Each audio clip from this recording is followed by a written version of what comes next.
Assalamualaikum warahmatullahi wabarakatuh.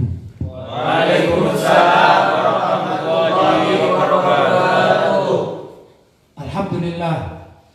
Wassalatu wassalamu ala Rasulillah Sayyidina Muhammad ibn Abdillah wa ala alihi wa sahbihi wa man walah wa la hawla wa la quwata illa billah, amma ba'd. Ikhwani rahimakumullah. Alhamdulillah, malam hari ini sudah ada pengumuman dari pemerintah atau itsbat dari hukumah bahwa esok hari umat Islam yang berada di Indonesia adalah memulai hari pertama pada bulan suci Ramadan. Karena itu saya ucapkan ahlan wa sahlan ya Ramadan. Selamat datang di bulan suci Ramadan. Mudah-mudahan kita senantiasa diberi rahmat dan hidayat oleh Allah Subhanahu wa taala, khususnya di dalam melaksanakan kewajiban apa-apa yang difardukan dalam bulan suci Ramadan, baik itu dari ibadah puasa maupun sholat wajib 5 waktu, dan juga ibadah-ibadah sunnah seperti sholat taraweh atau juga yang lain-lainnya, yaitu tadarusul Quran serta majelis-majelis taklim yang tetap dilaksanakan pada bulan suci Ramadan. Mudah-mudahan dengan demikian kita mendapatkan keberkahan, kemuliaan dan keistimewaan bulan suci Ramadan pada tahun ini. Walaupun ada hal yang kurang mungkin ya bagi kita, khususnya sebagian dari masyarakat yang tidak bisa melaksanakan kewajiban atau sunnah-sunnah ibadah pada bulan suci Ramadan di masjid-masjid atau di musala-musala. Walaupun sebagian yang lain ada yang melaksanakan demikian, tergantung dari situasi dan kondisi serta penetapan dari Dinas Kesehatan terkait dengan musibah virus Corona. Bagi saudara-saudara kita yang berada di zona merah atau wilayah zona merah, yang saya lihat dan saya perhatikan mereka lebih banyak melaksanakan kewajiban pertama puasanya, kemudian juga melaksanakan sunnah-sunnah seperti taraweh ya dan lain sebagainya itu di rumah masing-masing atau di tempat masing-masing ya. Kalau kita alhamdulillah masih ada pesantren dan beberapa santri yang ada di sini, jadi kita melaksanakan ibadah-ibadah itu tetap berjamaah, sholatnya berjamaah kan begitu ya, taraweh berjamaah ya.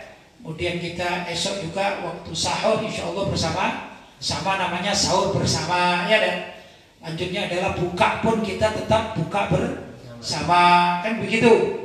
Jamaah 5 waktu juga bersama walaupun dalam jumlah yang tidak banyak ya, tapi ini termasuk sudah dikatakan jamaah, karena al-jamaah itu adalah ma fauqal itsnain, apa yang di atas 2 itu sudah dikatakan jamaah atau jamak, yaitu banyak. Kita berapa ini? 20 orang ya, alhamdulillah. Ya ikhwan, karena itu sebagaimana kemarin saya umumkan untuk pelaksanaan majlis taklim kita, yaitu majlis taklim Ribat Al-Murtadha di bulan suci Ramadan, tidak lagi dibaca pada waktu maghrib, tapi kita undur, kita tunda sampai selesai sholat taraweh ya. Nah, untuk itu mari kita memulainya dengan pembacaan salah satu artikel yang saya tulis bagaimana biasanya. Judulnya Ramadan telah tiba ya, alhamdulillah, alhamdulillah. Nah, kita masih bisa mendapati bulan suci Ramadan tahun ini ya.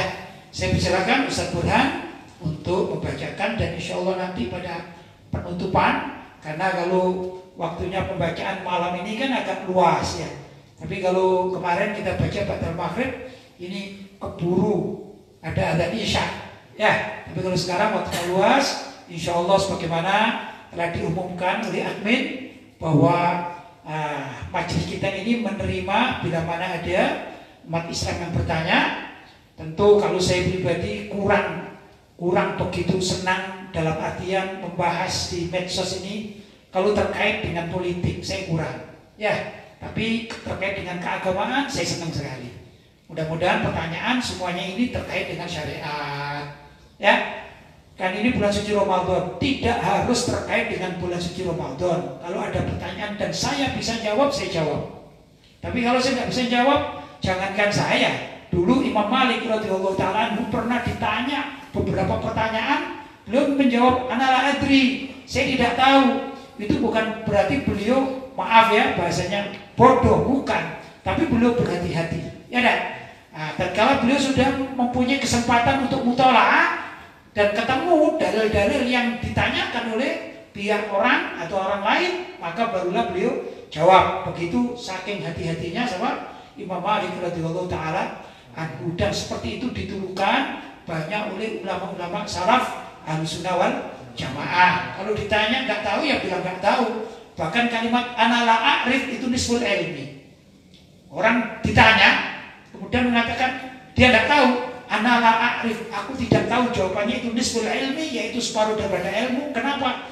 Yaitu ilmu kehati-hatian terhadap tanggung jawab di hadapan Allah Subhanahu wa ta'ala. Jelas ya? Saya persilakan Ustaz.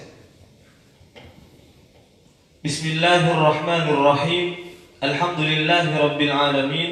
Wassalatu wassalamu ala asyrafil anbiya wal mursalin Sayyidina Muhammadin wa ala alihi wa sahbihi ajma'in, amma ba'd. Ramadan telah tiba. Karya Kiai Haji Lutfi Basori.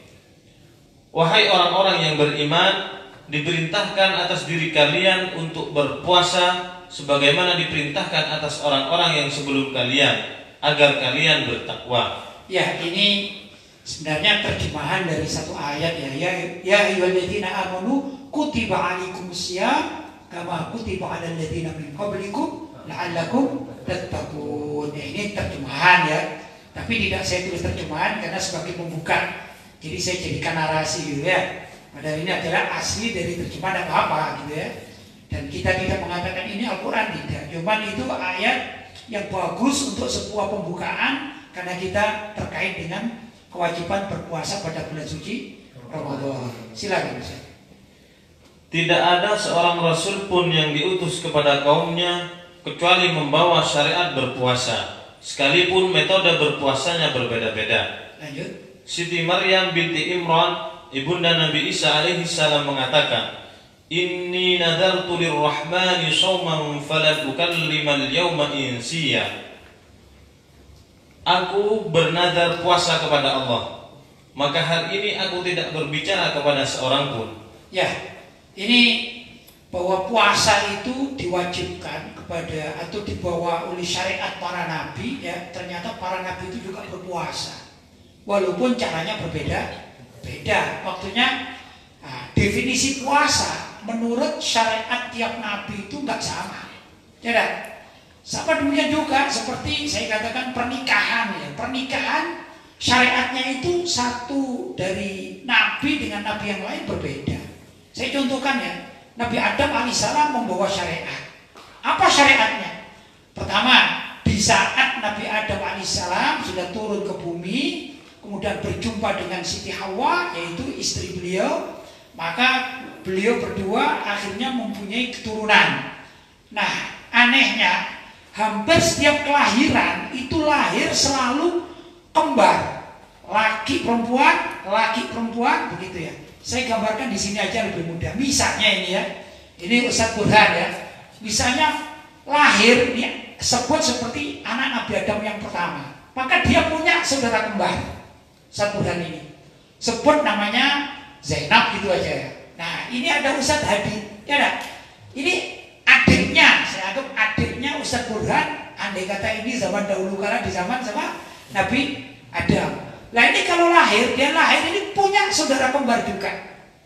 Saya sebut namanya Halimah gitu ya. Ini saudaranya dari siapa? Zainab, ini Halimah. Ini lebih memudahkan ya. Nah, dalam aturan syariat yang difardukan kepada Nabi Adam dan kaumnya yaitu anak-anaknya itu. Maka ini saudara kembar tidak boleh menikah. Artinya begini, Ustadz Burhan haram menikahi saudara kembarnya. Seperti namanya Zainab. Ustadz Hadi haram menikahi saudara kembarnya. Seperti Halimah.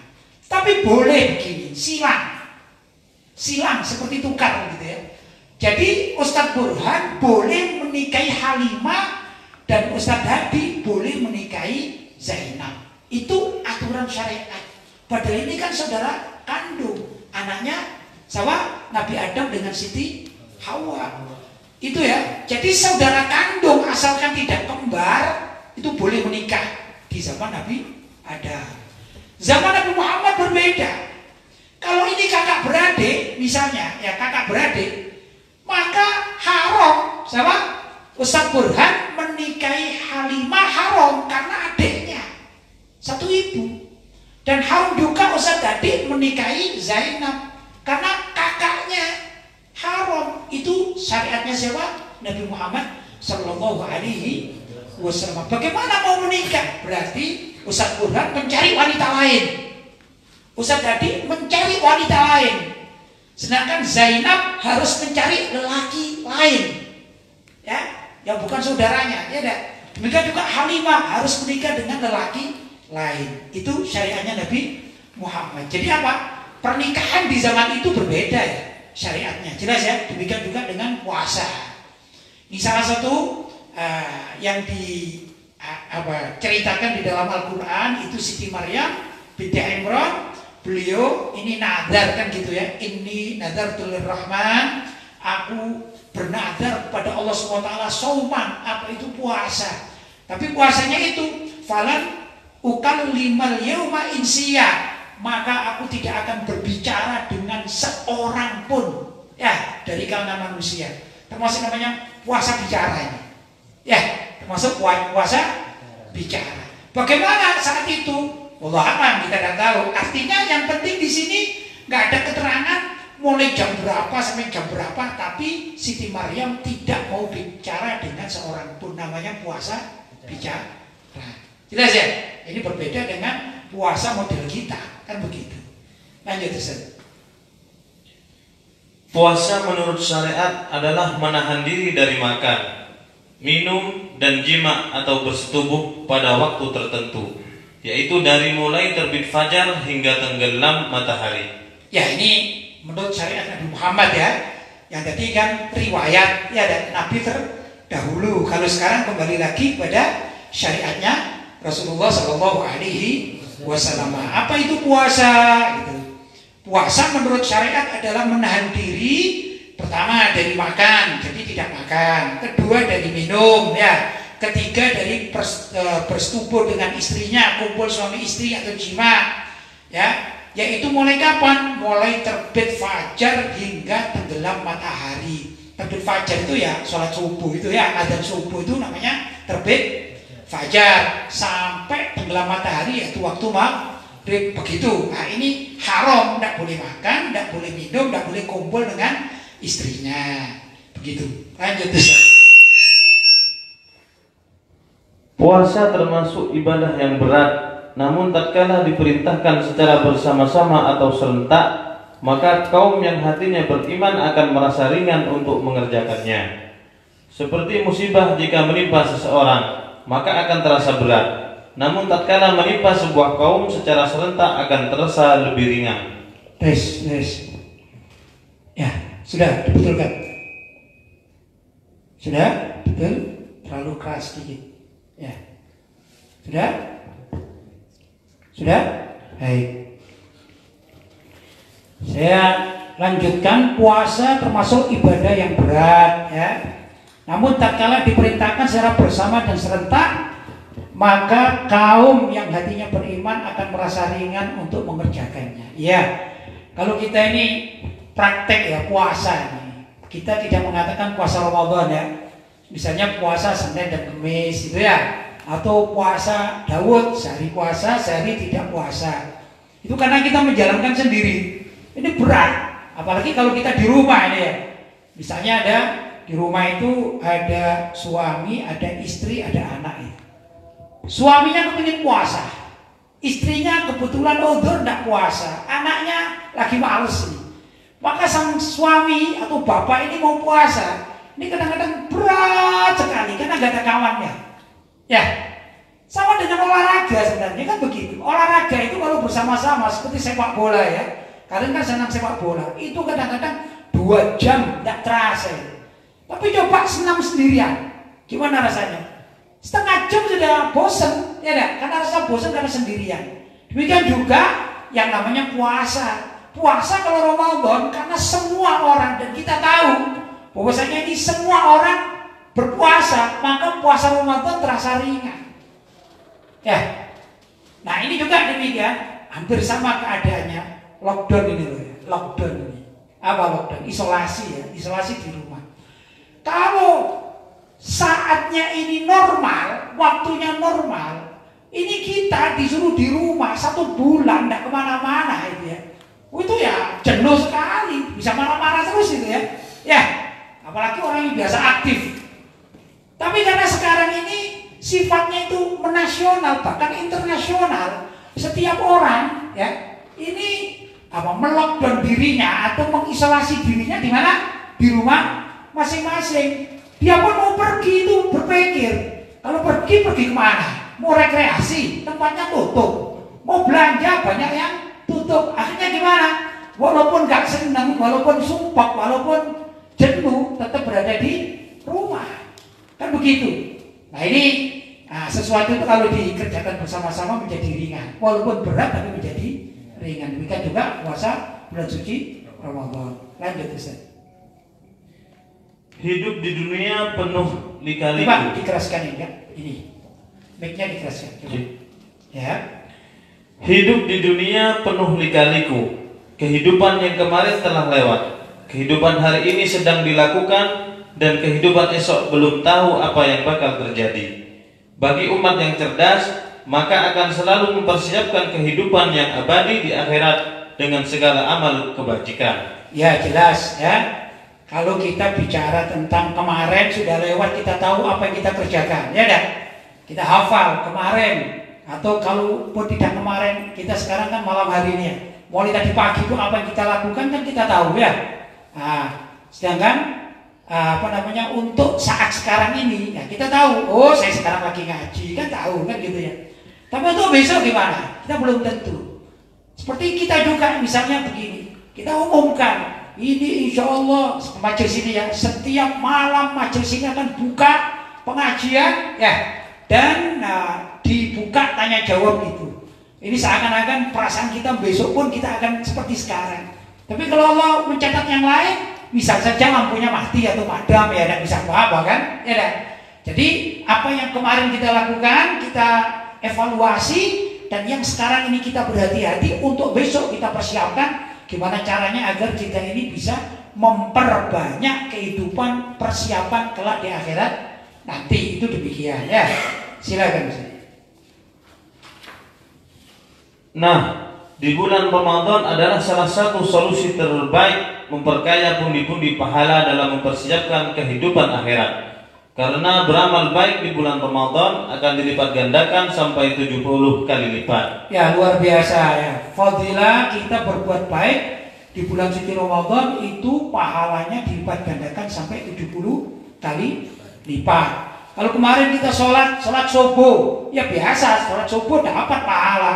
Tapi kalau esok pagi kita sholat subuh, maka sholat subuh kita dihitung berapa kali? Seperti mendapatkan 70 pahala kali sholat subuh itu ya. Jadi luar biasa ini. Ini kalau kita melakukan pada bulan suci Ramadan. Karena itu bulan suci Ramadan ini adalah bulan pundi-pundi pahala bagi umat Islam.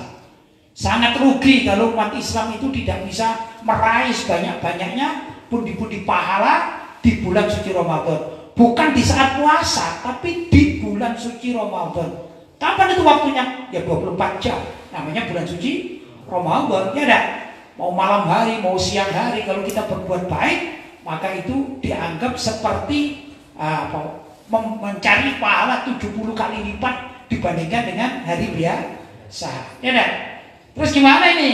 Kalau misalnya kita ini mulai pagi, kemudian tidur terus, tak berbuat apa-apa ya. Itu seakan-akan mendapatkan 70 kali tidur. Rugi kita ya. 70 kali tidur rugi kita. Jadi gimana? Ya jadi jangan terus karena puasa, wah saya kan puasa ini, wa naumus shaim ibadatun ya. Puasa, apa tidurnya orang puasa itu ibadah. Iya ibadah karena anaknya nakal, orangnya nakal. Kalau dia ini tidak tidur mengganggu orang lain, yang mending tidur. Ya enggak? Tapi bagi orang yang soleh, bagi orang yang baik, bagi orang yang pikirannya hidup, maka tidak mengatakan naumus shaim ibadatun. Apa itu? Ya ibadatus shaim ini mudha'af. Ibadahnya orang puasa ini pahalanya mudha'af. Apa mudha'af? Dilipat gandakan sampai 70 kali lipat, kan sayang kan begitu ya. Nah, karena itu apa saja yang dapat kita perbuat di dalam mencari pahala, ya dan ini hendaklah kita lakukan. Ya, jangan sampai kita ini kemudian bermalas-malasan, sayang sekali ya. Ini adik-adik coba ini yang tidur ini ya, yang bergurau. Coba lah ini bulan suci Ramadan ya. Ya, yang tenang ya, baik. Lanjut Ustaz. Sayyidina Ali bin Abi Thalib memilih kehidupan akhirat dibanding kehidupan dunia. Beliau sering mendatangi tempat pengimaman masjid dengan memegang janggutnya sambil menangis. Jangan memegang janggutnya. Ulangi. Ya benar Ustaz. Beliau sering mendatangi tempat pengimaman masjid dengan memegang janggutnya sambil menangis seraya mengatakan, "Wahai dunia, engkau datang lagi kepadaku, atau engkau sengaja merayuku? Sungguh aku telah menceraikanmu dengan talak 3, dan aku tidak akan merujukmu kembali. Umurmu itu pendek, perilakumu jelek, dan bahayamu sangat besar. Oh, betapa sedikitnya persiapanku untuk menempuh perjalanan akhirat yang abadi dengan jalan yang penuh berliku-liku." Lihat Sayyidina Ali bin Abi Thalib. Sayyidina Ali bin Abi Thalib itu orang yang luar biasa. Pahalanya diterima sudah sangat banyak. Ya, pahalanya Sayyidina Ali bin Abi Thalib. Ya, kenapa? Beliau ini kepercayaan Nabi, mantunya Nabi lagi, ahlul bait lagi, yang pasti lagi ya, dijamin lagi oleh Nabi Shallallahu Alaihi Wasallam sebagai penduduk surga. Tapi beliau itu merasa khawatir, tidak seperti kita. Kita ini banyak dosa tapi merasa tenang. Jadi sangat berbeda sekali, sangat berbeda, ya dah. Kita kadang-kadang nggak serius mau puasa juga nggak serius. Alah puasa, alah di Ramadan main aja lah, guru aja, bercanda aja, nggak serius. Sayyidina Ali berbeda. Beliau khawatir terhadap dirinya sendiri. Kata beliau kalau sudah masuk bulan suci Ramadan ini, beliau seringkali berada di mihrab. Mihrab itu tempat sholat ya, tempat pengimaman itu ya. Di sana iktikaf, kemudian mengatakan, "Wahai dunia, engkau datang lagi kepadaku atau engkau sengaja merayuku? Dunia, kenapa engkau datang lagi kepadaku? Kenapa hatiku kau isi? Dunia, engkau merayu aku ya?"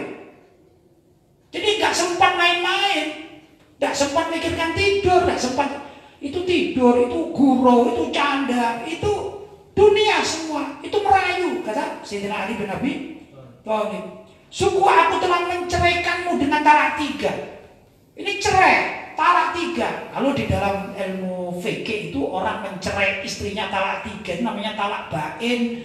Talak bain itu haram untuk kembali lagi, tidak boleh rujuk. Tapi yang ditalak ini dunia. Aku sudah menceraimu, wahai dunia, talak 3, jangan kembali padaku. Itu pun dunia ini merayu kita. Ya, maka perlu diketahui ini adik-adik santri ini ya.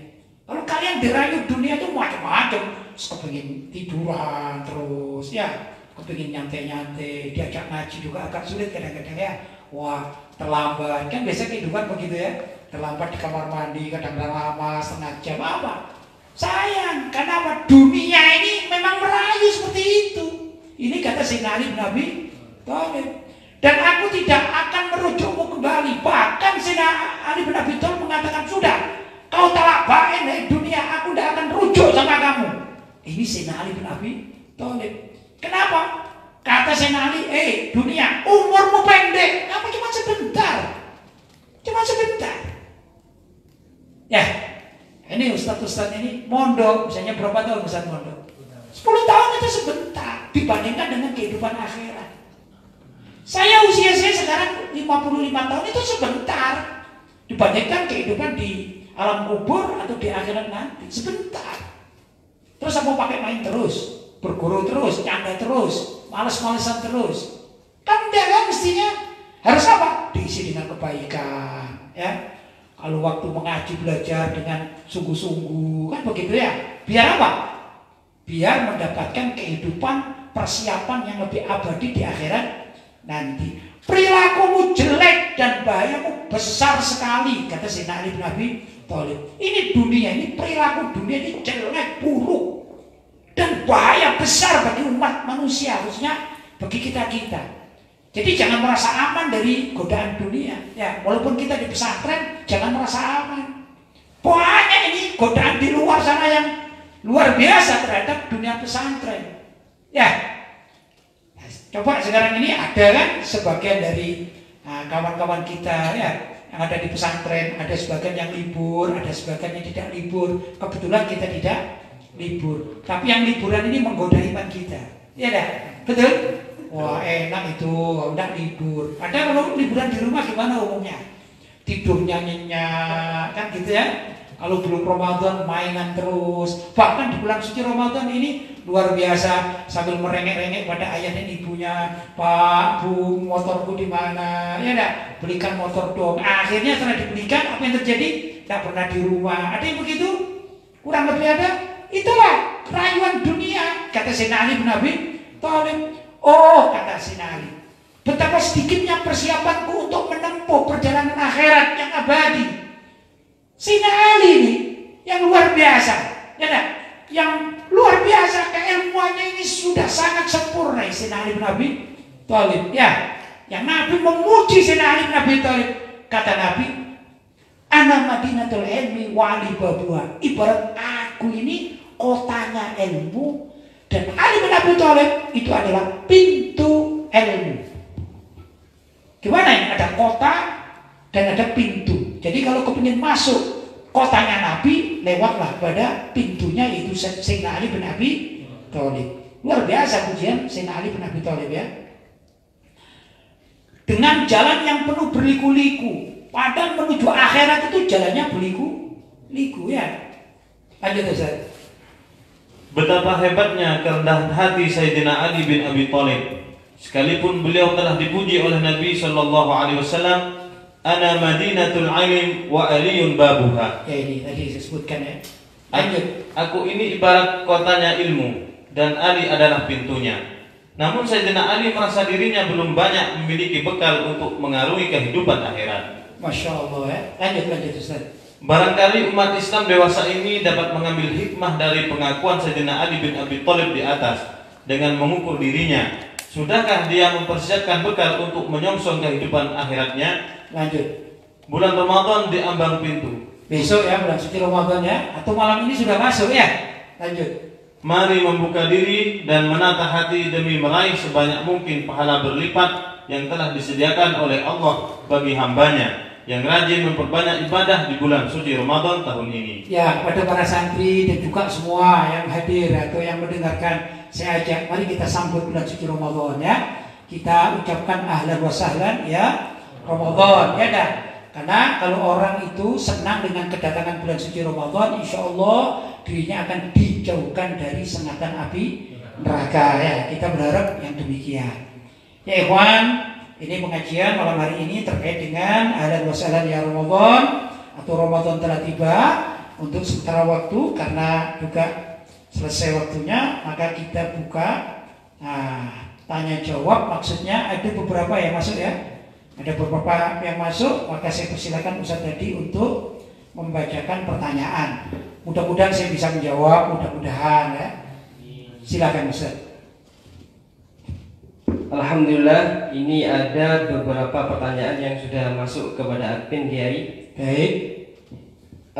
Pertanyaan yang pertama, ada hadis yang kurang lebih artinya, hari berpuasa adalah hari ketika kalian semua berpuasa bersama pemerintah.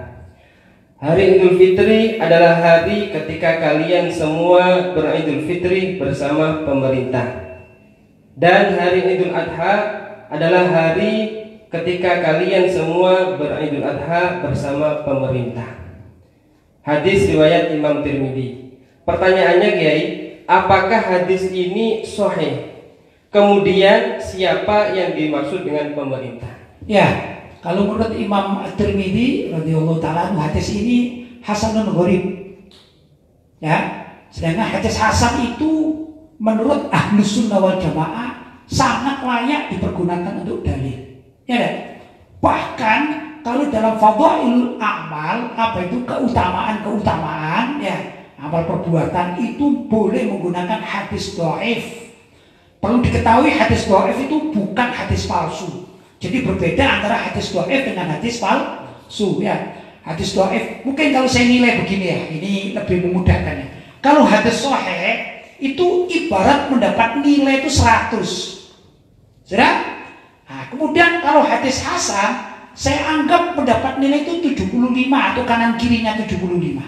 Sudah? Sedangkan kalau hadis dhaif itu mungkin lebih dikatakan nilainya itu 50. Ya, kanan kiri 50. Nah, kalau misalnya dalam dunia sekolahan gitu ya.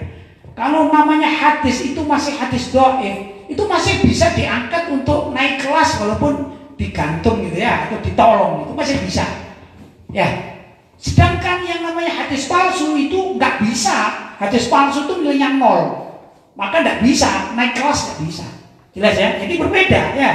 Nah, sedangkan menurut Imam At-Tirmidzi yang meriwayatkan ini hadis yang tadi disebut itu adalah hadis hasanun gharib, yaitu hasan, hadis hasan. Kemudian pertanyaannya pemerintahan yang mana gitu? Kalau menurut Ahlus Sunnah wal Jamaah ya pemerintahan yang sah. Kalau kita di Indonesia ya pemerintahan yang ada sekarang. Ini menurut Ahlus Sunnah wal Jamaah ya deh. Nah, kemudian apa buktinya apa itu? Orang misalnya mendapati pemerintah itu zalim, ya dah. Maka kita perlu untuk menasihati pemerintah. Sehingga oleh Nabi dikatakan afdhalul jihad kalimatu haqqin inda sultanin jair. Ya, apa itu? Menyampaikan kalimat atau nasihat yang hak kepada penguasa yang zalim. Artinya apa? Penguasa yang zalim itu tetap sah. Bukan berarti kita suka kedzalimannya, tidak, tapi perlu untuk dikritik misalnya, perlu untuk dinasihati, beri masukan, begitu. Ini Ahlus Sunnah wal Jamaah. Lah kalau kita di Indonesia, maka ru'yatul hilal, ya alhamdulillah. Jadi saya melihat mulai tadi pas menjelang sholat isya gitu ya, saya melihat beberapa ormas atau juga perorangan atau tim-tim itu ada sudah menampilkan kami melihat hilal untuk awal Ramadan dengan derajat sekian dan juga beberapa. Lah ini kemudian dilaporkan kepada pemerintah. Kalau di Indonesia yang Kementerian Agama. Kemudian menunggu itsbat. Siapa yang mengitsbat? Ya pemerintahan agama. Andai kata menterinya itu ada orang atau kita misalnya tidak cocok misalnya, itu sama halnya dia sultanun jair. Ya, tapi tetap sah kalau memutuskan hukum di dalam masalah ini, yaitu awal Ramadan, nanti akhir Ramadan gitu ya.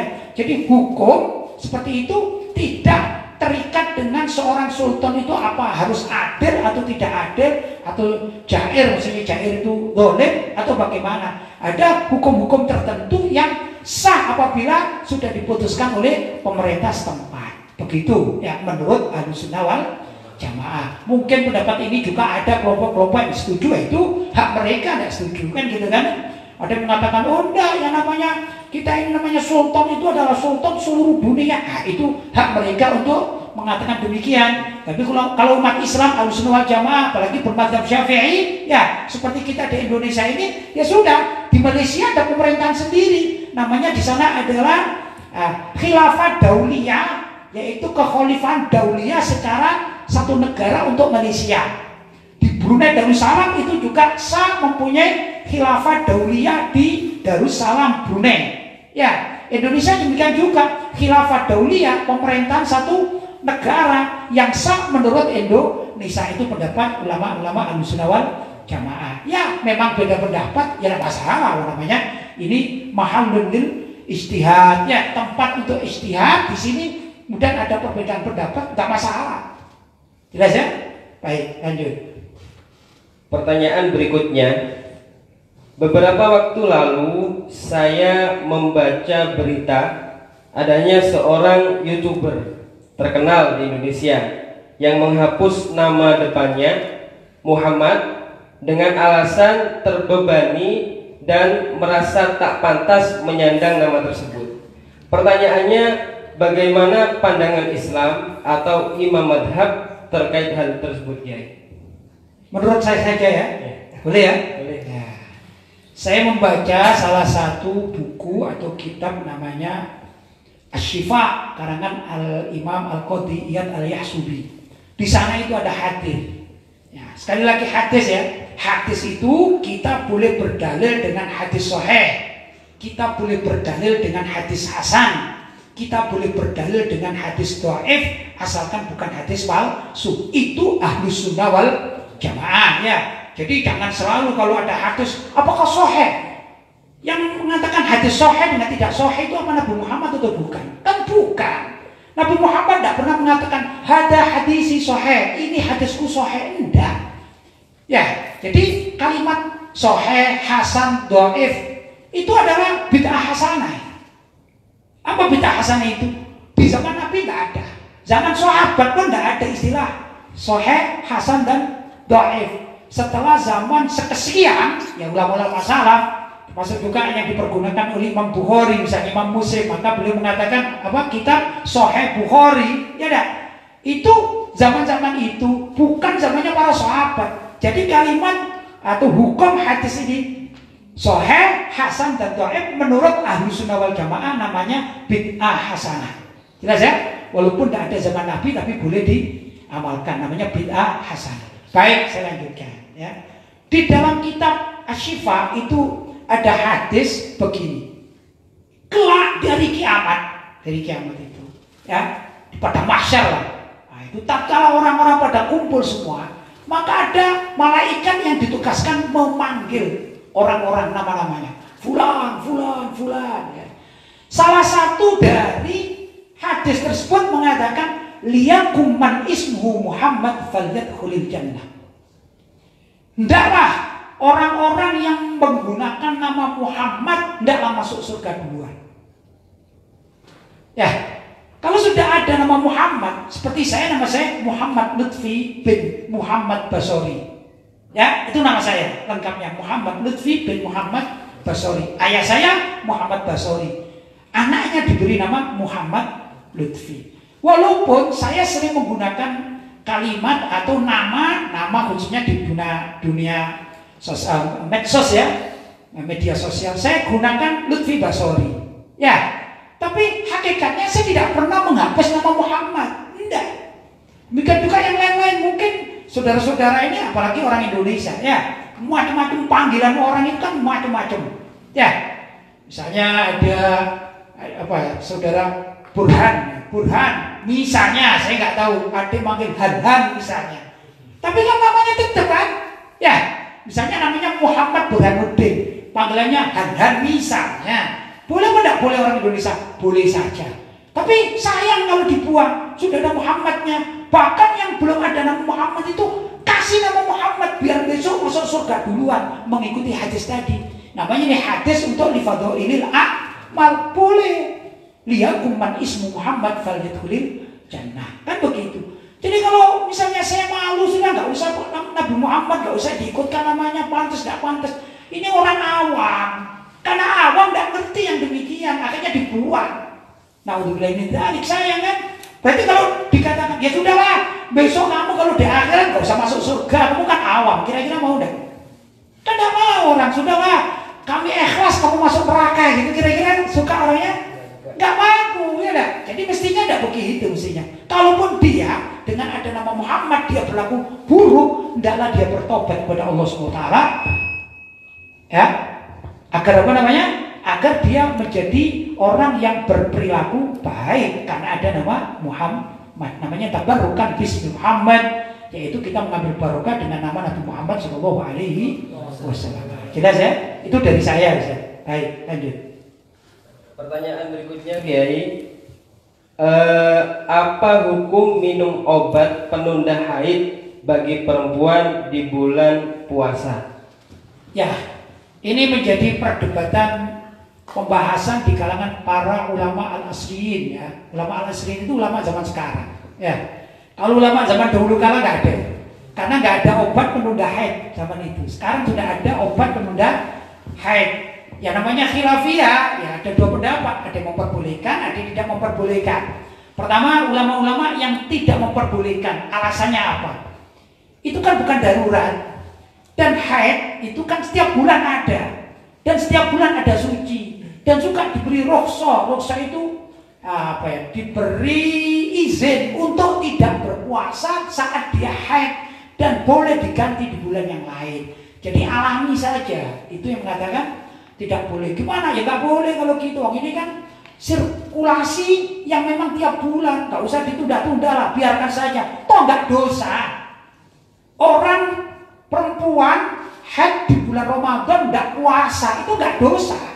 Sama dengan nggak sholat juga nggak dosa, memang haid. Dan itu sudah jibillah, sudah ditentukan begitu kebiasaan orang wanita sejak zaman dahulu kala. Nggak ada, ya nggak? Maka tidak dibahas oleh sebab para ulama salam, nggak dibahas. Tapi andai kata ada orang ya tiba-tiba ingin minum pil agar haidnya ditunda atau tertunda 1 bulan, itu ada yang mengatakan boleh. Seperti juga para ulama yang sekarang bergabung dalam kalau jangan salah lajna apa istilahnya di Mesir ya, lajna dakwah atau apa itu di Mesir ya. Lajnatul Ifta atau begitu, atau Darul Ifta kalau tidak salah begitu ya. Ada beberapa ulama-ulama yang terkumpul di Mesir itu, ulama-ulama Al-Azhar itu pernah membahas yang pernah saya baca itu dan memperbolehkan. Ini dikiaskan dengan orang yang sedang haji atau sedang umroh. Ada orang yang sedang umroh zaman sekarang karena memang dia ini kondisinya tidak memungkinkan, takut nanti ada tawaf ifadah tidak bisa dikerjakan, akhirnya minum obat hubub ya, minum obat untuk menunda haid agar bisa tawaf ifadah, tawaf wada yang difardukan pada saat haji yang waktunya memang mepet gitu ya. Maka di sana ulama-ulama memperbolehkan. Nah ini dikiaskan juga. Tapi ada syarat yang saya baca ini kan pendapat ulama-ulama sekarang ini ya. Ada syarat, yaitu wanita-wanita yang sehat dan sudah ditentukan oleh dokter bahwa ini boleh minum obat tersebut. Tapi wanita yang sakit apabila minum obat menjadikan penyakit maka haram, tidak boleh. Ini perbedaan pendapat ya. Ya kalau saya bagaimana? Ya yang alami saja lah. Ya dah mengikuti ulama-ulama zaman dahulu kala yang alami saja ya dah. Tapi andai kata sudah ada yang terlanjur ya ada pendapat boleh ya. Biasa aja kan gitu. Kita tidak perlu untuk menyorotinya, memarahinya, mengkritiknya. Toh ada ulama yang memperbolehkan ya. Tapi kalau saran saya pribadi, orang haid itu sirkulasi bulanan dan nanti masih ada waktu 1 tahun loh ya. Setelah 1 bulan kan 1 tahun bisa dia kodok dengan misalnya melaksanakan puasa Senin Kemis kan gitu. Yang saya tahu juga wanita-wanita itu kan mayoritasnya cuma setengah bulan, 15 hari. Hutannya kan 15 hari. Lain itu kan istihadah namanya ya, 15 hari. Kalau misalnya dalam setiap bulan itu dia ngambil waktu Senin Kemis. Tidak sampai 4-5 bulan selesai. Ya enggak? Ringan sebenarnya kalau mau. Seperti juga saya sering memberikan solusi kepada orang-orang yang punya hutang sholat. Orang misalnya punya hutang sholat, sebut aja seminggu dia sakit. Ya enggak? Memang kalau seminggu sakit, kemudian dia ini sholatnya mulai pagi terus untuk kodoan misalnya berat. Caranya gimana? Ya setiap hari sholat 2 kali lah. Misalnya maghrib sholatnya 2 kali. Pertama untuk hari ini, sholat yang kedua kodoan yang kemarin itu waktu sakit tidak dikerjakan. Begitu caranya. Maka ringan dia mengerjakannya. Ya dah. Daripada hari biasa seperti taraweh gitu ya. Wah sholat zuhurnya 4 rakaat 70 kali 7 kali. Waduh berat sekali. Ya boyo ini kan sakit jadinya. Betul ya. Nah, lanjut Ustaz. Ya, pertanyaan selanjutnya, apa patokan imsak yang benar? Apakah ketika tarhim atau adzan subuh? Tarhim itu ya doa. Qiraah ya kalau di Singosari atau tempat lain itu Assalatu wassalamu alaik. Itu ya, semacam itu ya. Nah, begini, imsak. Namanya imsak itu mencegah dari makan. Mencegah dari makan. Itu yang paling baik, tatkala tarhim itu paling baik. Kenapa? Agar tidak lepas daripada dia punya kewajiban nanti kalau nggak pas, ya, dia akhirnya batal puasanya. Jadi yang terbaik, yang paling afdal begitu tarhim maka berhenti dia makan. Tapi yang sah ini adalah tatkala menjelang azan itu masih sah minum. Hanya saja orang misalnya mau minum ya menjelang azan, begitu minum glek glek azan Allahu Akbar batal. Jadi harus apa? Harus sebelumnya. Lah tarhim itu istihad para ulama, ya ada ulama-ulama paling tidak kalau kita di Indonesia ini ulama-ulama zaman dahulu kala memberikan batasan agar tidak kebablas itu. Jadi itu sudah bagus. Jadi hati-hati. Ya, seperti orang wudu. Orang wudu itu kan harus menyempurnakan, kan orang wudu itu apa namanya? Bainal mirfaqaini kan ini ya. Ya. Nah, yang wajib dia apa namanya? Dicuci kan dari sini sampai apa ini? Apa namanya? Siku ini kan ya. Maka untuk menyempurnakan, tidak bisa orang wudu itu dipersiskan misalnya diberi garisan ini, dilukis misalnya. Tidak bisa, harus dilebihkan dari sini misalnya. Biar apa? Biar sempurna wudunya. Kenapa? Andai kata dia wudunya sampai persis gini, iya kalau nggak lepas. Kalau ternyata kurang sedikit, karena kurang sedikit, sholatnya nggak sah. Apa mau dia sholatnya nggak sah? Kan enggak kan? Sudah repot-repot wudu, sudah repot-repot sholat, ternyata nggak sah. Maka agar sholatnya sah disempurnakan di atasnya. Seperti itu juga. Ya, andai kata ada orang itu memang hebat, orang itu bisa jitu ya, misalnya tahu persis. Kalau misalnya pakai jam itu ya, jam berapa, jam 4 tepat gitu ya. Itu jam 4 tepat, Allahu Akbar gitu ya. Maka jam 4 misalnya kurang 1 menit dia minum misalnya, belum Allahu Akbar. Itu masih sah, tidak membatalkan puasa. Jelas ya, walaupun tarhimnya sudah hampir selesai, ya enggak? Nah, kenapa? Karena tarhim itu tanda untuk penyempurna bagi orang yang sudah niat puasa. Jelas ya? Baik. Jadi utamanya namanya batas itu adalah azan. Cuman untuk menempatkan azan tepat itu kan susah. Saya pernah melihat dan ini salah besar. Ada orang maaf ya merokok ini. Merokok. Nah, tengah-tengah merokok dia dengar azan. Allahu Akbar. Dia tetap adanya belum selesai. Ya batal ini. Belum la ilaha illallah yang terakhir. Dianggap gitu. Dia terus merokok aja. Ya berarti tidak puasa dia. Terus besoknya dia tidak makan sampai maghrib. Ini tidak mendapatkan pahala apa-apa. Illal ju'al atas kata Nabi. Kam min shaimin laisa lahu min siyamihi illal ju'al atas. Banyak sekali orang yang berpuasa dia tidak mendapatkan pahala puasanya kecuali lapar dan haus. Kan sayang ini. Makanya kalau kita ingin hati-hati akan mendapatkan pahala puasa, ya jangan sampai tarhim selesai. Begitu caranya. Jelas ya? Baik, lanjut Ustaz. Ini pertanyaan selanjutnya yang nomor 5, Kiai. Apa pendapat Pak Kiai mengenai ibadah sholat Jumat, sholat tarawih, dan ibadah-ibadah lain yang dilaksanakan di rumah sebab adanya virus corona? Oh ya, ini kan khilafiyah. Sebenarnya sering saya terangkan juga ya. Pertama, wilayah itu ada namanya zona merah dan zona hijau untuk urusan COVID ini ya, COVID-19 atau corona ya. Di wilayah zona merah yang membahayakan penyebarannya, karena penyebaran corona itu bisa melewati perkumpulan-perkumpulan orang, ini lebih rawan. Bukan karena masjidnya, bukan karena apanya, karena kumpulnya itu. Bahkan orang pasar pun itu juga rawan, ya dah. Orang misalnya ada gedung bioskop itu juga rawan. Kalau ada konser-konser dangdut juga rawan, ya. Atau juga di mana mal-mal itu rawan. Kalau ada perkumpulan orang ketemu saling berdekatan ini rawan. Ya dah, rawan apa? Tertular. Nah, salah satu dari kerawanan itu ada di perkumpulan, sedangkan di masjid juga tempat berkumpul. Jadi yang disorot bukan masjidnya itu, bukan bukan menyoroti masjid, ya kan? Tapi menyoroti perkumpulan. Ini rawan. Dan itu sudah diakui dunia.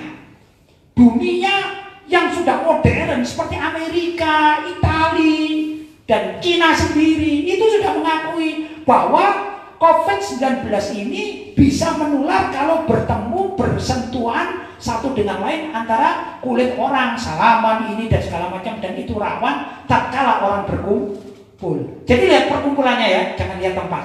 Ya, ini perlu. Nah, karena ini yang diakui oleh dunia, mau kedokteran, mau pemerintahan, dari mana saja itu yang diakui, ya enggak?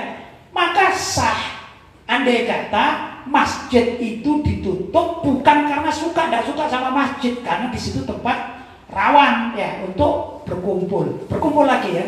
Ya, nah, sudah. Nah, karena rawan berkumpul itu kena corona kesannya, maka bolehlah namanya itu darurat. Bolehlah orang itu sholat wajib, bahkan apa tadi, sholat Jumat pun ya di tempat atau di luar masjid boleh, termasuk di rumah, asalkan dia mampu melaksanakan sholat Jumat. Kita alhamdulillah ya, saya sendiri juga mendukung ya gerakan dulu aksi damai 212 itu ya. Itu sholat Jumat di Monas. Bagi kita kan sah, jadi tidak masalah walaupun tidak di Istiqlal kan gitu. Yang sholat di Istiqlal tidak apa-apa, memang boleh. Jadi nggak ada masalah ini sholat di mana, di luar masjid atau tidak atau di dalam masjid. Jadi tidak perlu dipermasalahkan karena memang ada pendapat-pendapat yang memperbolehkan. Ya, kita misalnya, nah ini kumpulan kita ini misalnya, ini berapa orang? 20 orang misalnya. Kita sholat karena di Malang ini yang saya tahu dari bupati, dari pengumuman dari pemerintah dan lain sebagainya, dinas kesehatan, ini Malang termasuk wilayah-wilayah apa zona merah. Gimana? Ya kita berada di dalam rumah atau di pesantren, kita mengadakan sholat Jumat di pesantren. Loh, pakai pendapat apa? Loh banyak, ulama-ulama banyak. Menurut Madzhab Syafi'i pun itu boleh. Ya, dalam keadaan darurat. Itu kan darurat. Padahal setiap Jumat kita ini sebelum ada corona kemana kita? Ya ke masjid. Saya juga keliling, khotib kemana-mana. Tapi ini dalam keadaan darurat, ini nggak memaksakan diri kan gitu. Tapi di wilayah-wilayah yang memang aman, bukan wilayah zona merah, ya hendaklah ya tetap melaksanakan ibadah Jumat, sholat Jumat di mana? Di masjid. Bagaimana dengan terawih? Kalau Jumat yang wajib saja boleh kok diadakan di luar masjid, apalagi yang sunnah. Ya enggak? Apalagi yang sunnah. Maka wilayah-wilayah yang masih aman dari COVID ini, ya enggak? Silahkan sholat di musola atau di mana saja silahkan, ya enggak? Tapi wilayah yang apa? Wilayah yang zona merah sudah benar. Ulama-ulama yang berfatwa agar lockdown atau isolasi di rumahnya ini sudah benar, tidak salah. Jelas ya? Begitu yang saya pahami, ya enggak? Karena itu untuk menyikapi ya kita harus pakai ilmu, ya. Kalau kita suka, tidak suka saja kan kadang-kadang marah gitu. Ya, padahal marah kita ini kadang-kadang juga nggak tepat gitu ya. Kita marah pada orang-orang yang tidak keluar rumah. Kamu itu takut ya? Oh berarti kamu takut sama corona, tidak takut pada Allah kan gitu. Tidak juga demikian. Nabi pun mengajari kalau ada bala atau taun kan gitu ya, maka jangan datang ke tempat itu. Kalau di suatu wilayah terjadi wabah, jangan ke tempat itu. Nah ini juga ikhtiar kan gitu kan. Maka nggak apa-apa. Jadi kalau bisa juga pada skala semua umat Islam nggak usah dipertentangkan. Karena ulama-ulama itu juga berpikir sudah beristihad. Jadi yang berfatwa misalnya, ayo kita ada di rumah, saya yakin mereka tahu kenapa. Karena memang wilayahnya wilayah merah. Sedangkan yang mau ngajak ke masjid itu wilayah hijau, kan begitu. Bukan darurat mereka. Jadi yang ke masjid ya alhamdulillah, yang nggak ke masjid ya alhamdulillah, karena sama-sama tahu kedudukannya. Dua-duanya jihad fisabilillah, dua-duanya insya Allah jihad fisabilillah, karena tujuannya benar, asalkan tidak menyalahgunakan pemahaman. Ya, kalau gunakan pemahaman itu ya, yang ada di rumah ngata-ngatain, mencaci maki yang ke masjid, apa ke masjid kamu? Padahal di sana itu memang wilayah-wilayah masih zona hijau, ya kan? Yang ke masjid ngata-ngatain yang di rumah, apa kamu itu nggak ngerti hukum, nggak sah kamu sholat Jumat di mana? Di rumah, gitu ya. Ini padahal nggak tahu kalau yang di rumah ini karena dia melaksanakan apa? Hifdzun nafas, ya, menjaga nyawa kan gitu agar tidak terkena corona, maka dia melockdown dirinya atau mengisolasi dirinya, dan itu sah menurut syariat Islam karena fikihnya fikih ijtihadi dan dalilnya itu dhonni. Dhonni itu ya perkiraan mujtahid, tidak pasti begitu ya. Kalau pasti itu ya ayat Al-Quran, kan tidak ada ayat Al-Qurannya, atau hadis ya, hadis mutawatir itu namanya qat'iyud dilalah kan begitu ya. Ini wajib diikuti. Kalau ini kan ada, ini hasil ijtihad. Sana beristihad, sini beristihad, begitu tidak masalah. Contoh lagi ya, misalnya orang tidak sholat di masjid, misalnya ini Singosari, saya gambarkan Singosari ini ya. Mudah-mudahan aman, kalian di sini aman. Nanti sebagai contoh, kalau misalnya ada banjir 2 meter di Singosari, misalnya seluruh Singosari, sehingga masjid-masjid itu terendam banjir selama 3 minggu, saya tanya, bisa tidak sholat Jumat di masjid saat itu? Kenapa tidak bisa? Bisa mati kalau sholat. Bisa mati karena darurat. Loh, kalau saat tersebut kira-kira ada yang protes tidak? Seperti zamannya apa namanya ini tsunami itu ya, tsunami di Aceh. Kira-kira waktu setelah tsunami di Aceh ada orang berani tidak ke masjid yang dalam keadaan seperti itu sholat di sana? Kan tidak berani kan? Itu darurat. Loh, corona ini juga darurat. Hanya corona tidak kelihatan mata, banjir kelihatan mata. Di Jakarta pun berapa lama itu ya banjir, berapa kali banjir, mungkin gantinya hari Jumat. Wah, akhirnya nggak bisa sholat. Terus dikatakan apa? Kamu dosa, kamu nggak ke masjid. Loh, ini ke masjid ya tenggelam tambah mati dong ya. Nah, karena itu dengan dikiaskan seperti itu, hendaklah umat Islam itu yang bijaksana. Dilihat dulu kenapa sebabnya mereka ini yang lockdown di rumah atau isolasi di rumah itu kenapa? Oh, sebabnya begini-begini, dimaklumi. Karena hukum itu tidak kaku. Ya enggak? Hukum Islam tidak kaku, tapi tidak boleh dipermainkan. Jelas ya? Ada lagi Ustaz? Situ? Terakhir. Baik. Tadi terakhir. Oh ya. Alhamdulillah. Mudah-mudahan apa yang saya sampaikan ini ada manfaatnya ya. Dan jelas kalau ada kekurangannya saya mohon maaf pada semuanya. Ini sekedar untuk berbagi rasa ya. Dan apa yang saya dapatkan dari keilmuan itu mudah-mudahan ada manfaatnya.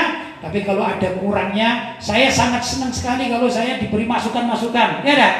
Lewat WhatsApp itu apa yang sudah ada pada apa namanya diumumkan di medsos itu ya. Kalau saya memang salah ya, saya senang sekali karena kita dalam keadaan mudarosah, yang mutolaah. Kita ini saling berbagi ilmu, saling menasihati kan begitu ya. Mudah-mudahan ada manfaatnya.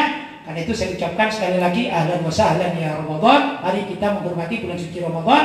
Mudah-mudahan bisa kita isi dengan hal-hal yang positif, ya dah. Dan Allah menerima amal ibadah kita khususnya dalam bulan suci Ramadan ini serta melipat gandakan pahalanya Allahumma. Itu saja dari saya. Hadza ma aqulu lakum wal afu minkum wassalamu alaikum warahmatullahi wabarakatuh.